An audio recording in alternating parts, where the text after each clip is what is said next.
കാസർഗോഡ് ചൂരിയിലെ തോടിലൂടെ ഒഴുകുന്നത് മാരകമായ മലിനജലം. നഗരത്തിലെ ആശുപത്രി, ഹോട്ടൽ, ലോഡ്ജ് എന്നിവിടങ്ങളിലെ മലിനജലമാണ് വർഷങ്ങളായി ഈ തോട്ടിലൂടെ ഒഴുക്കിവിടുന്നത്.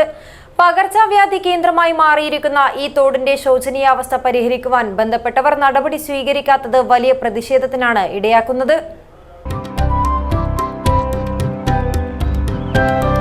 നന്മയുള്ള മനസ്സ് പോലെയാണ് പരിശുദ്ധിയുള്ള സ്വർണവും എന്നും നിങ്ങൾക്കൊപ്പം. Roshy jewellery, bank road, അൻകോട്ട് road, Kasaragod.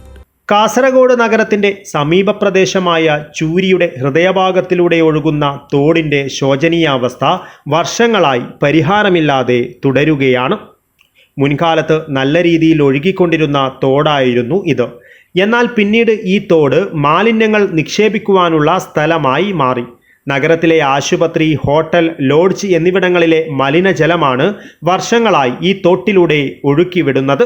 പകർച്ചവ്യാധി കേന്ദ്രമായി മാറിയിരിക്കുന്ന ഈ തോടിന്റെ ശോചനീയാവസ്ഥ പരിഹരിക്കണമെന്നാവശ്യപ്പെട്ട് നിരവധി തവണ ബന്ധപ്പെട്ടവർക്ക് പരാതി നൽകിയെങ്കിലും നടപടിയുണ്ടായില്ലെന്ന് പ്രദേശവാസികൾ പറയുന്നു.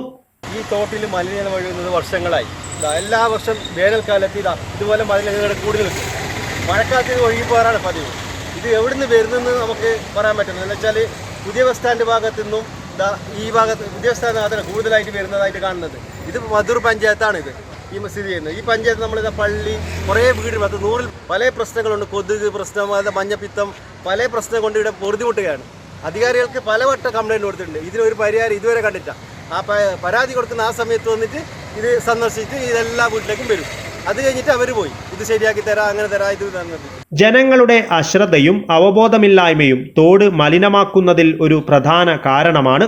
ആളുകൾ വലിച്ചെറിയുന്നതും ഒഴുകിവരുന്നതുമായ മാലിന്യങ്ങൾ തോടിനെ മലിനപ്പെടുത്തി അസുഖങ്ങൾ പടരുന്നതിൻ്റെ സാധ്യതകൾ ഉണ്ടാക്കുന്നു.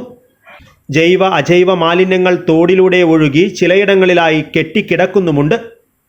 എല്ലാ വർഷവും തോടിൽ വേണ്ട രീതിയിലുള്ള ശുചീകരണ പ്രവർത്തനങ്ങൾ നടത്താത്തതുമൂലം തോട് ദിനംപ്രതി മലിനപ്പെടുന്ന അവസ്ഥയാണ്.